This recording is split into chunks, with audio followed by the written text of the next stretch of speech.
जूनि बिसरू सभ्यता संस्कृति, जूनि बिसरू भाई गाम यो। दुनिया में अहाँ कतौ रहू, मिथिला आ मैथिली के करू सम्मान यो। आइ कुशी अमावस्या छै। भादवक अमावस्या के कुश उपारल जाइ छै। एहि दिनक उपारल कुश सँ सालो भरि हर काज में काज अबै छै। आन मासक अमावस्याक उखाड़ल कुश लऽ कऽ केवल एके मास तक काज होइ छै। आन दिनक कुश उखाड़ल सेहो उदय पर्यंत तक ही काज होइ छै। पितृजीवी के कुश उखड़बाक अधिकार नहि छनि।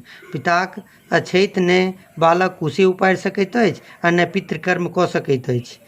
श्मशान भूमि, बाट परक, यज्ञ स्थली, पिंडदान स्थल आदिक अपवित्र स्थल होइ ओहिठामक कुश नहि उखाड़ी। अहिना नहि उखाड़ल जाइ छै। कुश उखाड़बाक किछु मंत्र सेहो छै। तऽ लिअ सुनू। ओम कुशासी कुशपुत्रोऽसि ब्रह्मणा निर्मितं पुरा देव पितृहित्यार्थया त्वं समुत्पाटभ्यामः।